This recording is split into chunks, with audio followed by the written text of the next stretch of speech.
Seri 3 Pedang Kayu Harum. Dewi Maut. Cerita, Ho Ping Hu. Audiobook, novel silat. Bab 33. Kui Tiong mencium mulut kekasihnya, lalu meninggalkannya dengan langkah gagah.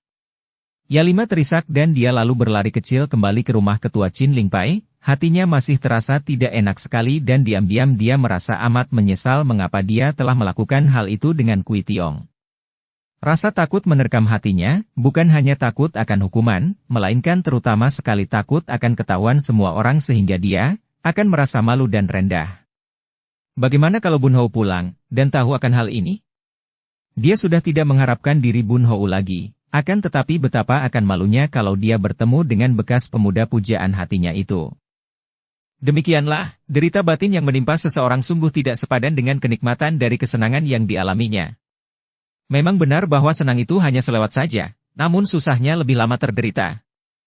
Maka, orang yang sudah sadar dan waspada akan segala gerak-geriknya sendiri, tidak mudah terjebak dan terpikat oleh kesenangan yang hanya merupakan bayangan pikiran belaka.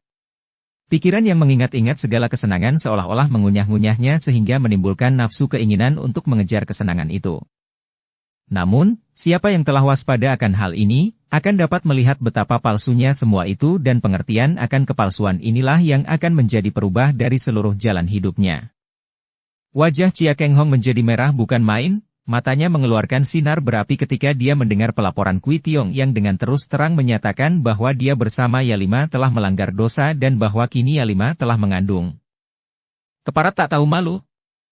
Engkau mencemarkan nama baik Qin Ling Pai saja. Chia Keng Hong membentak dan tangannya sudah bergerak hendak memukul. Akan tetapi secepat kilat si Biao Eng memegang lengannya. Tenanglah, dan mari kita pertimbangkan persoalan ini sebaiknya. Kui Tiong, kau sudah mengakui kesalahanmu? Sudah, Teocu sudah merasa bersalah dan Teocu siap menerima segala macam hukuman, hanya hendaknya adik Yalima tidak dipersalahkan karena Teocu lah yang membujuknya, jawab Kui Tiong dengan suara tegas dan sikap tenang. Dan kau siap melakukan apa saja sebagai hukumanmu? Teocu siap, biar dihukum mati pun Teocu akan menerimanya. Kalau begitu, kau tunggu di sini, jangan pergi kemana-mana sampai kami keluar lagi. Nenek si Biao Eng lalu menggandeng tangan suaminya dan diajaknya masuk ke dalam. Setibanya di dalam, Keng Hong menarik napas panjang dan mengepal tinjunya. Berdebah! Berani dia main gila seperti itu? Dan gadis itu adalah kekasih Hou Ji. Ai, kenapa engkau berpandangan sesingkat itu, suamiku? Kalau Yalima mencinta Hou Ji, tentu dia tidak akan berbuat itu dengan Kui Tiong. Jelas bahwa gadis Tibet itu tidak mencinta Bun Hou, melainkan mencinta Kui Tiong. Apa kau hendak mengatakan bahwa mereka itu tidak mendatangkan aib kepada Qin Ling Pai dan aku harus diam saja? Mereka memang bersalah, akan tetapi apakah kita juga tidak bersalah? Kita kurang memperhatikan Yalima sehingga dia mempunyai kesempatan berbuat seperti itu. Lupakah kau bahwa kalau ada anak yang menyeleweng, maka orang tuanya yang bersalah besar karena kurang mendidik dan kurang memperhatikan? Dan karena Yalima berada di sini, maka kita berdualah yang menjadi wakil orang tuanya. Keng Hong meraba-raba jenggotnya dan pikirannya melayang kepada pengalaman dirinya sendiri ketika masih muda. Pernah pula dia terjebak bujuk rayu seorang wanita sehingga dia pun pernah melakukan hubungan kelamin di luar nikah, baca cerita Pedang Kayu Harum. Habis apa yang harus kita lakukan dengan mereka? Mereka sudah berbuat, dan Yalima sudah mengandung. Peristiwa itu tidak bisa dicegah dan diperbaiki lagi, paling-paling kita bisa merusaknya. Akan tetapi apa gunanya hubungan itu dirusak? Lebih baik disempurnakan, dan mereka dinikahkan. Bukankah itu jalan terbaik? Keng Hong mengangguk-angguk. Akan tetapi terlalu enak bagi Kui Tiong. Sebagai seorang murid Qin Ling Pai dia harus menerima hukuman atas perbuatannya. Jangan, suamiku. Ampunkanlah dia, karena dia sudah melakukan suatu kebaikan bagi diri anak kita. Apa maksudmu? Bayangkan saja, bagaimana kalau yang berdiri di tempat Kui Tiong itu Bun Hou? Untung bahwa belum sejauh itu hubungan anak kita dengan Yalima yang ternyata adalah seorang dara yang amat lemah sehingga tidak mampu mempertahankan godaan nafsu dan merendahkan harga dirinya, dengan mudah menyerahkan kehormatannya biarpun kepada pria yang dicintanya. Keng Hong mengangguk-angguk. Baiklah, akan tetapi aku tetap akan mencobanya, Apakah dia benar-benar seorang yang jantan dan patut menerima Yalima sebagai istrinya? Hayo kita keluar. Kui Tiong masih duduk berlutut di atas lantai ketika suami istri tua itu keluar. Kui Tiong. Suara Chia Keng Hong mengejutkan karena tegas dan keras, menandakan kemarahannya. Suhu. Kau panggil Yalima menghadap ke sini bersamamu. Baik, Suhu, harap Suhu dan Subo mengampuni dia. Kui Tiong lalu pergi ke belakang dan tak lama kemudian dia sudah datang lagi menggandeng tangan Yalima yang berjalan dengan muka menunduk. Keduanya lalu berlutut di depan suami istri itu. Yalima terisap perlahan, tubuhnya gemetaran dan mukanya pucat sekali. Yalima, benarkah engkau telah mengandung akibat hubunganmu dengan Kui Tiong ini? Biao Eng bertanya, suaranya halus. Keduanya lalu berlutut di depan suami istri itu.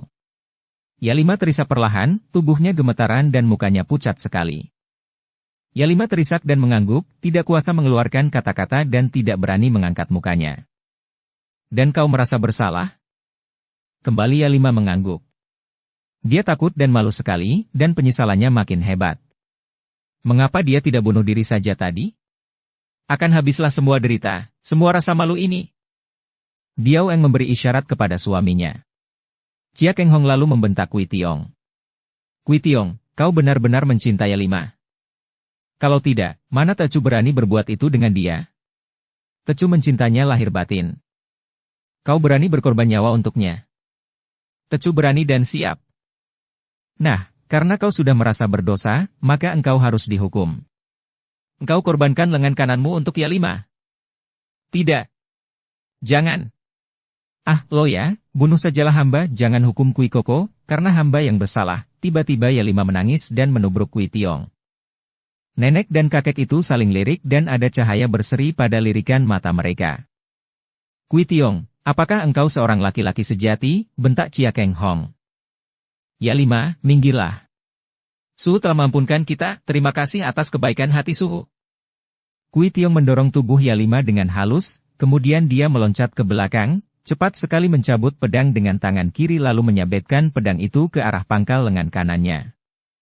Yalima menjerit. Trangguk. Pedang itu terlepas dan terjatuh dari tangan kiri Kui Tiong sebelum menyentuh lengan kanannya. Kiranya ketua Chin Ling Pai tadi telah menggerakkan tangannya dan angin pukulan dahsyat membuat pedang itu terlepas dan terjatuh. Kui Tiong menjatuhkan diri berlutut.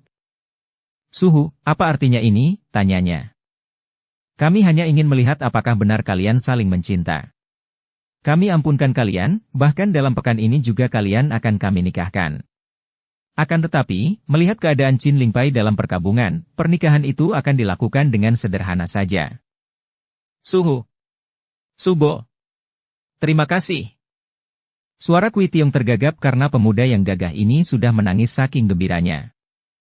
Sudahlah, pergilah kalian dari sini dan bersiap-siaplah untuk pernikahan itu, kata si Biao Eng. Setelah suami istri tua ini masuk ke dalam, barulah Kui Tiong bangkit, memondong tubuh Yalima dan membawanya berlarian keluar dari tempat itu dengan hati penuh rasa bahagia. Beberapa hari kemudian, dirayakanlah pernikahan itu secara amat sederhana hanya dihadiri oleh para anak murid Chin Ling Pai saja, tidak ada seorang pun tamu dari luar. Hal ini adalah mengingat bahwa Chin Ling Pai dalam beberapa bulan ini mengalami hal-hal yang amat buruk, selain tercurinya pedang pusaka, matinya Cap It Hohan yang 7 orang itu, disusul pula tewasnya 4 orang lagi dari Cap It Hohan dan juga tewasnya Hong Kai Hoatsu dan lenyapnya Hye Seng.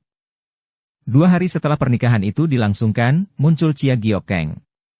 Wanita ini hanya mengerutkan alis mendengar dari ibunya tentang peristiwa Kui Tiong dan Yalima, kemudian dia menceritakan kepada ayah ibunya tentang matinya 2 orang di antara 5 bayangan dewa, dan tentang orang-orang berilmu seperti Bo Taisu, Hua Hua Chinjin, Hek Isian Kou yang membantu 5 bayangan dewa, dan bahwa pedang pusaka Siang Bokiam belum juga ditemukan. Wajah Chia Keng Hong yang biasanya selalu tenang itu kini kelihatan marah sekali. Kiranya 5 datuk kaum sesat yang dahulu itu biarpun telah tewas, roh jahatnya masih saja merajalela dan membujuk kawan-kawannya untuk mengacau dunia. Kalau para tua bangka itu keluar dan mengacau, dunia tidak akan menyalahkan aku kalau keluar pula untuk menghadapi mereka. Aku ikut. Aku ingin sekali membagi-bagi pukulan kepada cacing-cacing busuk itu. Si Biao Eng berseru. Dalam keadaan segawat ini, tidak baik kalau Qin Lingpai ditinggalkan sama sekali. Karena kita berdua pergi bersama yang lalu, maka dapat terjadi malapetaka di sini. Kita harus membagi tenaga, istriku. Kau menjaga Qin Lingpai bersama Kang Ji, dan aku akan mencari mereka. Si Biao Eng terpaksa membenarkan pendapat suaminya ini, maka biarpun hatinya penasaran, akhirnya dia membiarkan suaminya pergi. Untuk pertama kalinya sejak belasan tahun hidup tenteram di Qin Lingpai, kini pendekar sakti Chia Keng Hong meninggalkan tempat kediamannya, turun gunung untuk membantu putranya karena dia maklum betapa lihai adanya musuh-musuh itu yang terdiri dari saudara-saudara dan sahabat-sahabat para datuk kaum sesat yang dahulu telah menjadi musuh-musuhnya. Gio Keng tidak lama berdiam di Qin Lingpai. Dia segera pamit untuk mencari Lye Seng yang lenyap terculik musuh.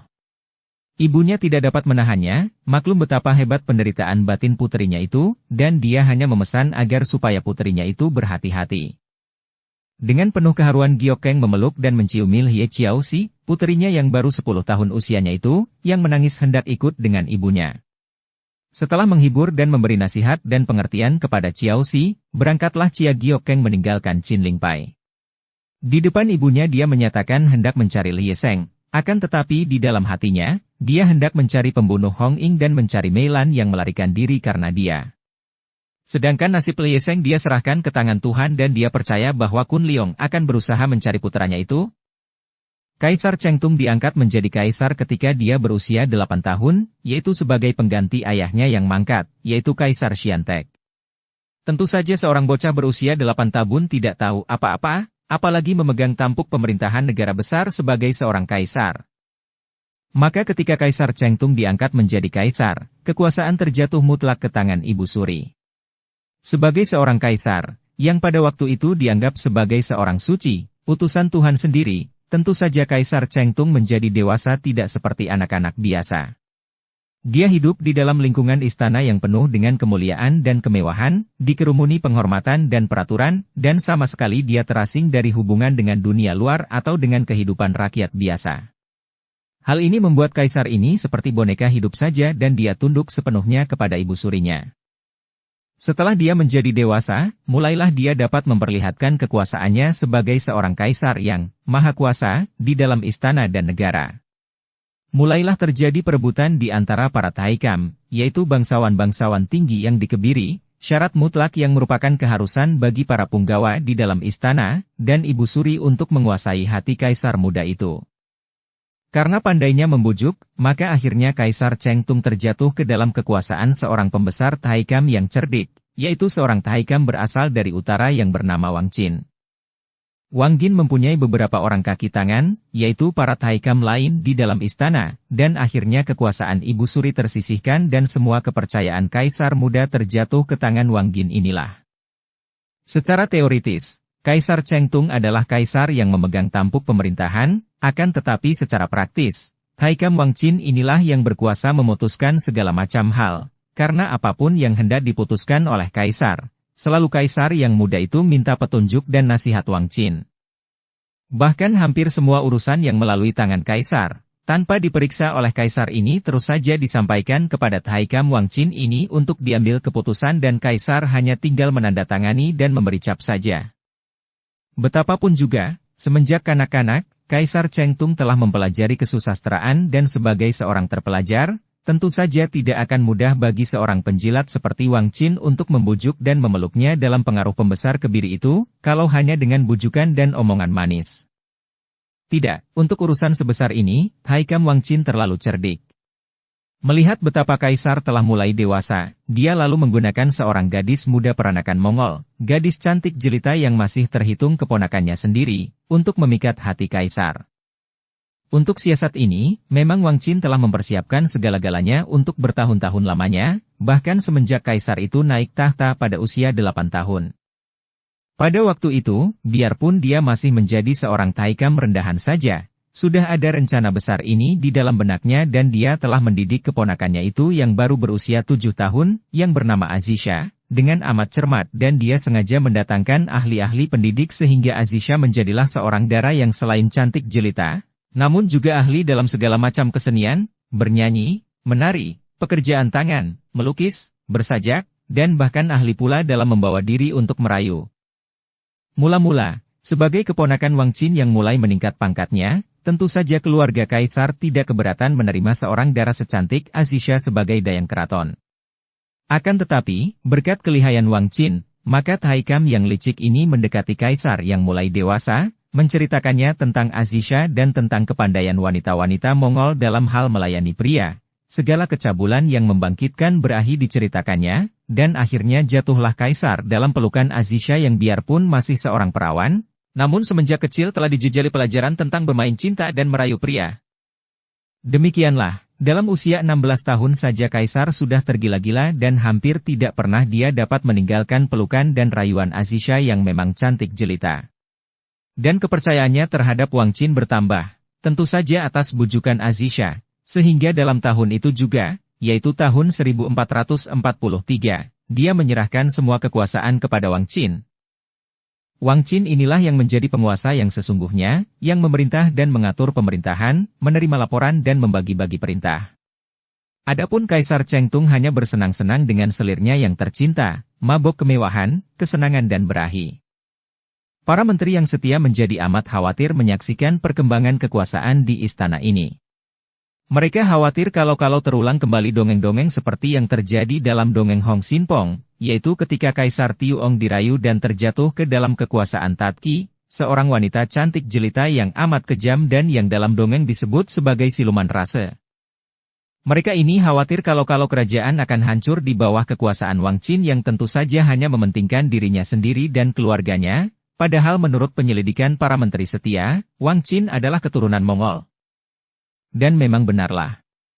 Wang Qin adalah seorang keturunan Mongol, bahkan diam-diam dia menganggap dirinya sebagai darah keturunan Jenghis Han yang maha besar, dan kini diam-diam dia merencanakan agar dialah yang membangkitkan kembali kebesaran nenek moyangnya itu, menjadi yang dipertuan di kerajaan Bengtiao. Sudah banyak menteri-menteri setia dan panglima-panglima tua, patriot-patriot setia yang telah mengabdi kepada kerajaan semenjak zaman Yongle menjadi kaisar. Mohon menghadap kaisar muda itu untuk kembali memegang sendiri urusan kerajaan, jangan sepenuhnya mewakilkan kepada Taikam Wang Qin. Akan tetapi, semua peringatan ini tidak ada gunanya dan Kaisar Chengtung tetap saja terlena di dalam pelukan hangat Azisha yang cantik molek.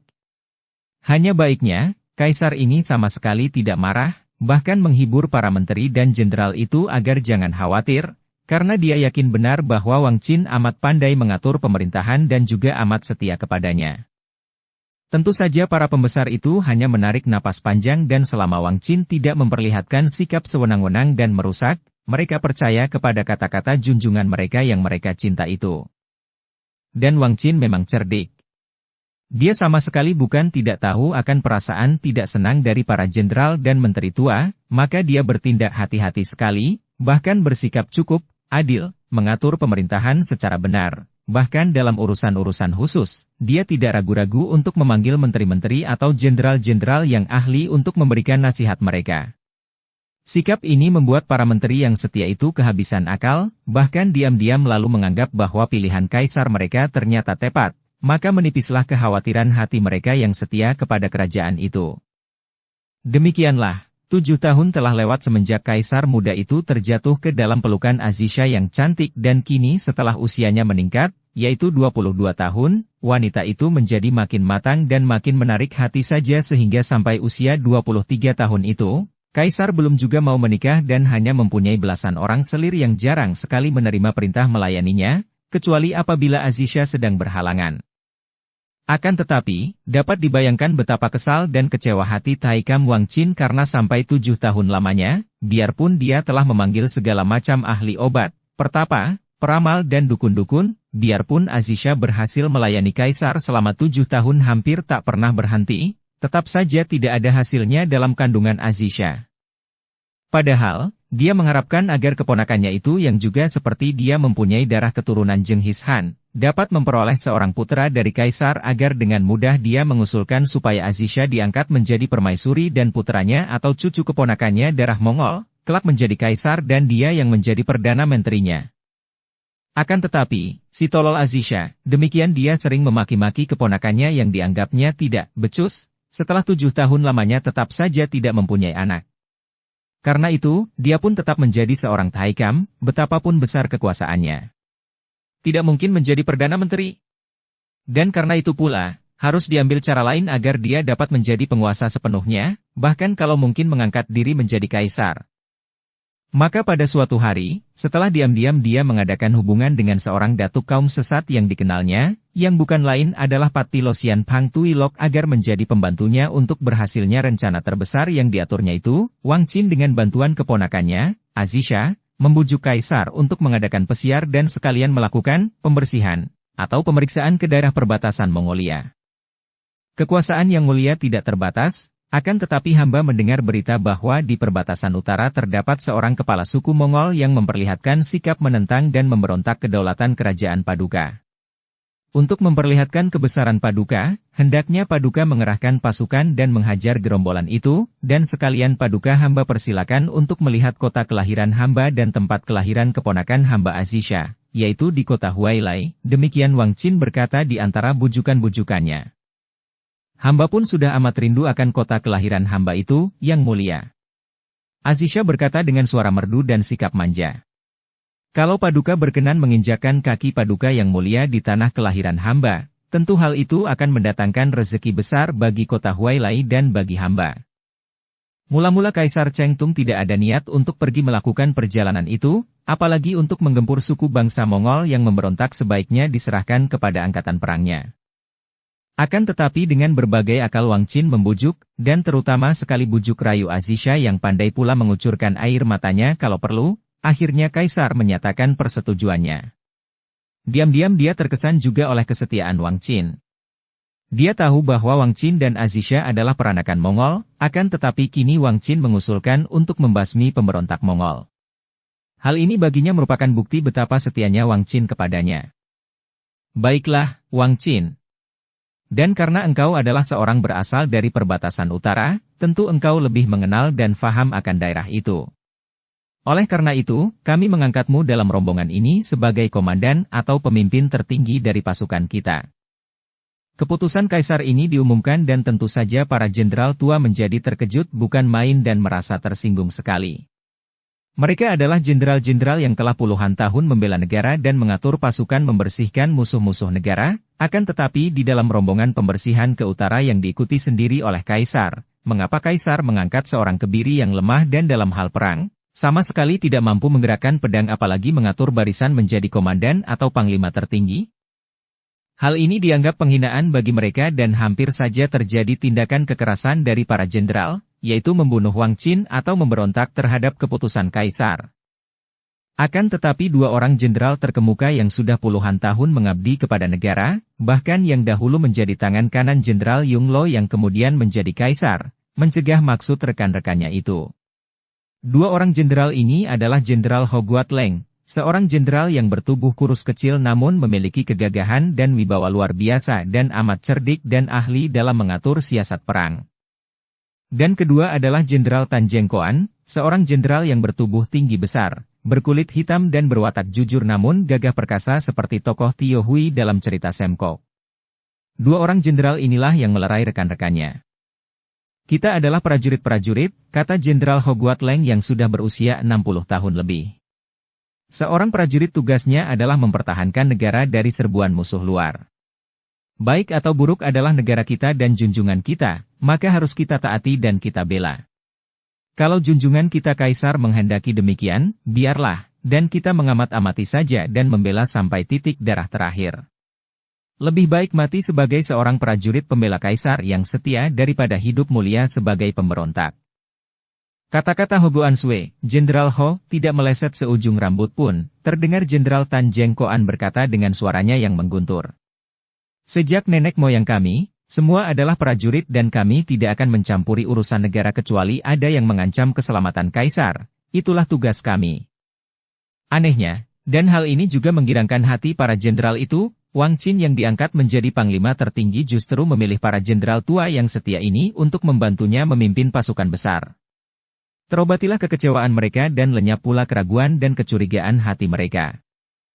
Maka berangkatlah pasukan besar itu mengiringkan rombongan Kaisar yang berada di dalam kereta bersama selirnya tercinta, Azisha dan beberapa orang selir lain di samping Wang Qin sebagai panglima perang yang berpakaian gagah biarpun gerak-geriknya seperti seorang wadam. Wang Qin mempunyai belasan orang pengawal pribadi dan di antara mereka ini, tanpa ada yang mengetahuinya, terdapat Pat Pilosian Pang Tuilok, Xin Chiang Xia Bin Xian, Liok Te Sin Mo Guloit yang sudah menggabung setelah kekalahannya yang besar di Ngosian Chong, dan Bo Taisu. Adapun Hua Qinjin dan Hek Isian Kou telah berangkat lebih dulu sebagai utusan rahasia dari Wang Qin untuk menghubungi kepala suku pemberontak Mongol di perbatasan Mongolia. Bersama Hua Qinjin dan Hek Isian Kou, berangkat pula Go Bisin Kou. Kita tinggalkan dulu pasukan besar yang mewah di bawah pimpinan Panglima Besar Wang Qin yang dibantu oleh jenderal-jenderal tua di bawah pimpinan Jenderal Ho Guatleng dan Tan Jeng Koan yaitu sebanyak 8 orang yang terkenal sebagai 8 jenderal besar bekas pembantu-pembantu Jenderal Yung Lo, dan mari kita menengok keadaan di perbatasan Mongol.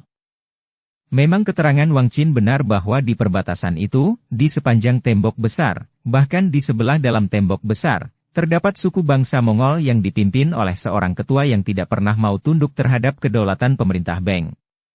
Akan tetapi tentu saja dia tidak menceritakan bahwa sesungguhnya ketua pasukan ini adalah seorang yang telah dihubunginya, bahkan yang diam-diam menjadi semacam sekutunya, sungguh pun ketua suku Mongol ini tidak pernah bertemu dengannya dan hanya mengadakan hubungan melalui kurir belaka. Siapakah ketua suku bangsa Mongol ini? Dia adalah seorang laki-laki berusia 40 tahun, seorang yang benar-benar amat gagah perkasa, bertubuh seperti seekor singa dan dia benar-benar pantas menjadi seorang pemimpin suku bangsa yang hidupnya berkelana dan selalu menghadapi banyak kesulitan itu. Kepala suku ini namanya Sabutai, seorang gagah dan merupakan keturunan dari Jenderal Sabutai dari zaman Goan, yaitu ketika bangsa Mongol sedang jaya-jayanya menguasai seluruh Tiongkok. Sabutai ini adalah seorang gagah perkasa yang memiliki kepandaian tinggi, karena gurunya, yaitu 2 orang kakek dan nenek yang jarang terlihat orang, lebih menyerupai iblis daripada manusia. Dukung channel Novel Silat dengan subscribe, follow, like, komen dan share. Dahulu, di waktu Panglima Besar Tehu masih sering mengadakan pembersihan keluar daerah, bahkan ketika Panglima Besar Tehu memimpin armada berlayar sampai jauh ke selatan, di Sailan Panglima Tehu pernah bentrok dengan 2 orang jagoan, laki-laki dan perempuan yang berilmu tinggi. Akan tetapi berkat kepandaian Panglima Tehu yang amat sakti, 2 orang jagoan Sailan yang suka mengganas itu dapat dikalahkan, dan biarpun dapat melarikan diri, namun diduga tentu akan tewas karena telah menerima pukulan-pukulan sakti dari Panglima Tehu. Akan tetapi, orang salah duga, karena mereka itu tidak mati, biarpun nyaris mati dan setelah mereka sembuh namun tubuh mereka keracunan oleh hawa beracun mereka yang membalik dan memukul diri sendiri, mereka lalu bertapa sampai puluhan tahun lamanya dan tahu-tahu mereka kini menjadi kakek dan nenek yang muncul di perbatasan utara, menjadi guru Sabutai dan mereka hendak membalas kepada Beng Tiao. Kini, mereka hanya dikenal sebagai Pek Hiat Moko, iblis jantan darah putih, dan Hek Hiat Moli, iblis betina darah hitam. Sudah lama Sabutai mengincar ke selatan. Akan tetapi biarpun dia seorang berilmu tinggi dan yang pandai pula mengatur siasat perang, namun dia maklum bahwa dengan kekuatan pasukannya seperti sekarang ini, melakukan serbuan ke selatan hanya merupakan bunuh diri belaka. Oleh karena itu, dia selalu menanti kesempatan baik, dan setelah ada usaha dari Taikam Wang Qin untuk mengadakan kontak dengan dia, tentu saja dia terima dengan baik.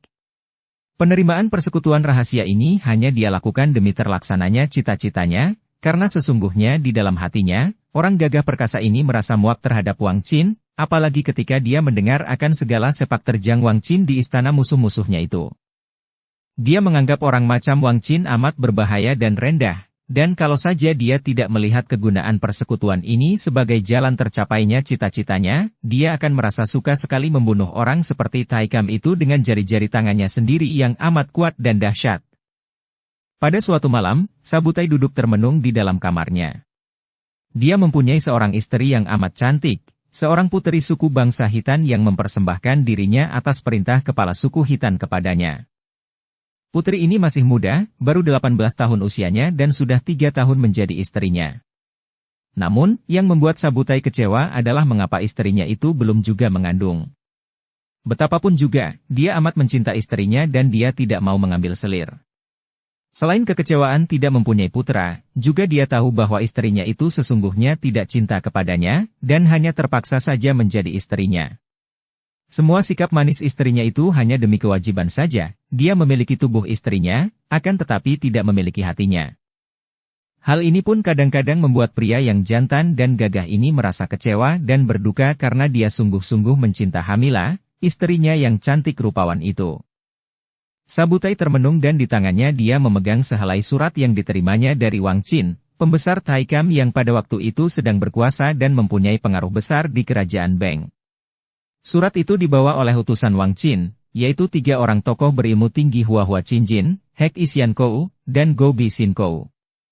Mereka diterima sebagai tamu-tamu agung dan diberi kamar-kamar yang mewah untuk tempat menginap. Sudah berjam-jam lamanya Sabutai duduk termenung dengan surat itu di dalam tangannya. Dadanya terasa panas, kebenciannya terhadap Wang Qin memuncak ketika dia membaca betapa di dalam surat itu Wang Qin menerangkan siasatnya yang memancing rajanya sendiri ke utara untuk diserahkan kepada Sabutai. Sabutai adalah seorang gagah perkasa dan tentu saja dia amat membenci seorang pengkhianat besar macam Wang Qin. Akan tetapi, dia pun melihat kesempatan baik sekali untuk membangun kembali kekuasaan bangsa Mongol, maka dia termenung dan menggunakan kepala dingin untuk mengatur siasat. Menurut surat Wang Qin, orang kebiri itu akan sengaja menjerumuskan kaisar dan pasukan-pasukan pengawalnya agar dihancurkan oleh Sabutai, kaisarnya dan semua pengawal kaisar yang setia dibinasakan. Kemudian dia akan kembali ke kota raja dan diam-diam akan mengatur dari dalam untuk membantu barisan Mongol yang dipimpin Sabutai menyerbu kota raja. Kemudian setelah dapat merampas kota raja, Wang Qin akan mengangkat diri menjadi kaisar sebagai seorang yang berdarah keturunan Jenghis Handan. Sabutai tentu saja akan menerima bagian yang layak. Si keparat! Sabutai memaki di dalam hatinya. Seorang pengkhianat dan pengecut seperti dia, seorang yang sudah kehilangan kejantanannya, seorang kebiri yang berhati palsu, berani mengaku sebagai darah keturunan Jenghis Han yang besar. Dia merasa muak akan tetapi demi tercapainya cita-citanya untuk menyerbu ke selatan, cita-cita yang sudah dipupuk selama bertahun-tahun, dia tidak akan menyia-nyiakan kesempatan itu. Tiba-tiba dia bertepuk tangan dan muncullah beberapa orang pengawalnya dari tempat-tempat tersembunyi. Sabutai lalu memerintahkan mereka untuk memanggil para pembantunya agar berkumpul di situ pada malam itu juga karena ada hal yang amat penting untuk dirundingkan. Menjelang tengah malam, berkumpullah belasan orang pembantunya yang merupakan bekas kepala-kepala suku yang telah ditaklukkannya dan yang kini menjadi para pembantunya. Setelah memerintahkan para pengawalnya untuk menjaga kamar-kamar tamu sehingga dia yakin bahwa perundingan itu tidak akan diintai dan didengarkan oleh 3 orang utusan yang dia tahu bukan orang-orang sembarangan itu, Sabutai lalu mengajak para pembantunya untuk berunding dan mengatur siasat untuk menghadapi uluran tangan Wang Qin yang hianat itu. Akhirnya, sampai hampir pagi, mereka telah bersepakat untuk mempergunakan pengkhianatan Wang Qin itu untuk memperoleh keuntungan. Akan tetapi tentu saja Sabutai tidak sudi untuk selanjutnya mengadakan persekutuan dengan Taikam yang dianggapnya amat licik, curang dan berbahaya itu. Pada keesokan harinya, setelah menjamu 3 orang utusan itu, Sabutai lalu menyerahkan surat balasannya dan kepada Wang Qin dia menjanjikan untuk menyambut dan menghancurkan kaisar dan pasukannya di dekat Huailai, lewat lembah Nankou. Surat balasan itu dibawa sendiri oleh Hua Qinjin untuk disampaikan kepada Wang Qin pribadi. Sedangkan 2 orang nenek, Hek Isiankou dan Go Bisinkou, tinggal di markas Mongol yang dipimpin oleh Sabutai itu. Sabutai lalu membuat persiapan, mengumpulkan kekuatan barisan yang besar jumlahnya, kemudian dia memimpin sendiri seluruh barisan itu menuju ke selatan, melalui pegunungan yang sukar dan gurun-gurun pasir yang luas, melewati tembok besar dan bersembunyi di sekitar kota Huailai, di sepanjang lembah Nankou untuk menanti datangnya rombongan kaisar seperti yang dimaksudkan dalam surat Wang Qin. Di daerah padang rumput tak jauh dari tembok besar, di lereng pegunungan utara, pada pagi itu penuh dengan serombongan suku bangsa perantau yang terdiri dari campuran bangsa Manchu dan Hitan.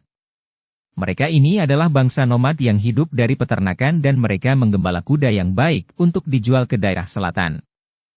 Kelompok keluarga yang terdiri dari hampir 200 orang ini menggiring ribuan ekor kuda pilihan dan mereka berhenti di tempat itu karena tempat itu amat subur rumputnya sehingga merupakan tempat peristirahatan yang amat baik. Telah 3 hari lamanya mereka memasang perkemahan di padang rumput ini. Akan tetapi pada pagi hari ketiga itu tampak kesibukan dan kegelisahan di antara mereka ketika terdapat laporan bahwa 2 orang penggembala kedapatan menggeletak, yang seorang tewas dan seorang lagi terluka parah sedangkan lebih dari 100 ekor kuda lenyap di malam itu. Agaknya orang kedua itu pun telah ditinggalkan karena disangka telah mati oleh para penyerangnya, dan orang inilah yang bercerita kepada kawan-kawan dan pemimpin mereka. Ternyata malam tadi, lewat tengah malam di waktu keadaan amat sunyi dan dingin, tiba-tiba muncul belasan orang bertopeng yang langsung menyerang mereka. Mereka berdua melakukan perlawanan mati-matian, akan tetapi akhirnya mereka roboh dan orang yang terluka parah dan disangka tewas pula itu hanya dapat melihat betapa belasan orang itu menggiring dan melarikan 100 ekor kuda yang mereka curi itu. Tentu saja rombongan itu menjadi marah sekali. Siapa yang begitu berani mati mencuri kuda mereka di tempat terbuka seperti itu? Penjagaan dilakukan dengan ketat di malam-malam berikutnya karena biasanya, pencuri-pencuri kuda itu tidak akan puas sebelum dapat mencuri habis ribuan ekor kuda yang berharga mahal itu. Dengan bergilir mereka melakukan penjagaan di malam hari. Malam berikutnya tidak terjadi sesuatu, akan tetapi 2 hari kemudian, pada malam kedua semenjak peristiwa pencurian dan pembunuhan itu, tiba-tiba mereka diserbu oleh sedikitnya 30 orang bertopeng yang rata-rata memiliki ketangkasan dan gerakan yang terlatih. Terjadilah pertempuran hebat dan keluarga rombongan itu tentu saja menjadi panik. Jerit dan tangis terdengar di antara teriakan-teriakan kemarahan dari mereka yang bertempur di bawah penerangan obor-obor dan api unggun. Tiba-tiba terdengar bentakan nyaring. Maling-maling kuda yang hina. Dan muncullah seorang kakek yang berusia 60 tahun lebih, berpakaian sederhana akan tetapi bersih, berwajah gagah dan sekaligus membayangkan kelembutan, bahkan bentakannya tadi biarpun nyaring dan menggetarkan jantung, namun suaranya halus. Akan tetapi, begitu dia muncul dan menggerakkan kedua tangannya, 4 orang bertopeng jatuh tunggang langgang. Para perampok atau pencuri kuda itu menjadi terkejut dan marah. Mereka maklum bahwa kakek ini bukanlah anggota rombongan peternak atau pedagang kuda itu, melainkan seorang yang dari kata-katanya sudah diketahui datang dari selatan. Maka pemimpin perampok yang terdiri dari 3 orang yang bertubuh tinggi besar dan bersenjata golok besar yang amat berat dan tajam, menggereng dan sekaligus 3 orang ini menerjang kakek itu dengan golok mereka, serentak menyerang dari 3 jurusan, yaitu depan, kiri dan kanan. Sing, sing. Wut. 3 batang golok itu berdesing dan menyambar dengan kuat dan cepat sekali. Akan tetapi, kakek itu tetap saja berdiri tegak dan tenang seolah-olah tidak tahu bahwa ada bahaya maut mengancam nyawanya dari 3 jurusan. Akan tetapi, begitu 3 batang golok itu menyambar dekat, kakek itu kelihatan menggerakkan kedua tangan dan kaki kirinya dan sungguh luar biasa sekali. Sukar diikuti pandang mata apa yang telah dilakukan oleh kaki kiri dan kedua tangan kakek itu, akan tetapi tahu-tahu penyerang dari depan mencelat goloknya dan orangnya roboh dan mengaduh-aduh, sedangkan 2 orang penyerang dari kanan kiri terampas goloknya dan roboh pula. Kiranya kakek yang luar biasa itu menggunakan kakinya menendang pergelangan tangan penyerang dari depan dan dilanjutkan dengan gerakan kaki menendang lutut, sedangkan kedua tangannya dengan cepat sekali tadi telah menangkap golok itu, lalu mengangkat golok itu ke atas, kemudian menggunakan kedua sikunya menghantam dada kedua orang penyerang kanan-kiri. Semua gerakannya itu dilakukan dengan cepat dan kelihatan demikian mudahnya, padahal 3 orang pimpinan perampok itu adalah orang-orang kuat yang memiliki ilmu silat lumayan. Apalagi menangkap golok dengan tangan telanjang begitu saja, benar-benar membuktikan betapa kakek itu adalah seorang yang amat luar biasa. Melihat betapa dalam segebrakan saja 3 orang pimpinan mereka roboh, bukan main kagetnya para perampok bertopeng itu dan tanpa dikomando lagi larilah mereka cerai-berai dan menghilang di dalam kegelapan malam. 2 orang yang roboh oleh kakek tadi, yang menyerang dari kanan-kiri, juga sudah serentak meloncat bangun dan melarikan diri, akan tetapi penyerang dari depan yang kena tendang lututnya ketika bangkit berdiri, roboh terguling lagi dan mengeluh. Para anggota rombongan cepat mengepungnya dan beberapa batang senjata tajam sudah digerakkan, agaknya dalam kemarahan mereka, orang-orang itu hendak membunuh pemimpin para perampok bertopeng itu. "Tahan, jangan bunuh dia." Kakek itu berkata, suaranya halus namun penuh wibawa sehingga orang-orang yang sudah mengangkat senjata itu mundur dan memandang kepada kakek itu dengan heran. Kakek ini datang dari mana tidak ada orang yang tahu, datang-datang telah memperlihatkan kepandaian membantu mereka mengalahkan perampok, akan tetapi sekarang melarang mereka untuk membunuhnya. Sungguh aneh. Yalu, pemimpin suku nomad campuran, seorang laki-laki tinggi besar bermuka hitam yang gagah, cepat menghampiri kakek itu dan berkata dengan lantang. "Lo Cianpue telah membantu kami mengusir perampok, akan tetapi mengapa mencegah kami membunuh kepala perampok ini? Mendengar orang tinggi besar muka hitam ini pandai berbahasahan, kakek itu tersenyum dan berkata tenang. Mereka telah dapat diusir dan orang ini tidak dapat melarikan diri karena sambungan lututnya terlepas. Haruskah kita membunuh lawan yang sudah tidak berdaya? Lo Qianwei, harap suka mengampuni saya, tiba-tiba orang itu berkata dan membuka topengnya. Kiranya dia adalah seorang Han pula yang berusia kurang lebih 30 tahun. Kakek itu mengerutkan alisnya, nampaknya tidak senang melihat orang Han sampai begitu merendahkan diri menjadi pencuri atau perampok kuda, sedangkan yang dirampoknya adalah rombongan suku bangsa yang miskin. Tidak malukah engkau dengan perbuatanmu yang hina ini, bentaknya. Maaf, kami bukanlah pencuri-pencuri kuda biasa, akan tetapi, kami adalah anggota pasukan Raja Muda Sabutai yang memerintahkan kami mencari kuda untuk memperlengkapi pasukan-pasukan kami. Bersambung ke bab 34. Dukung kami dengan subscribe, follow, like, komen dan share. Terima kasih.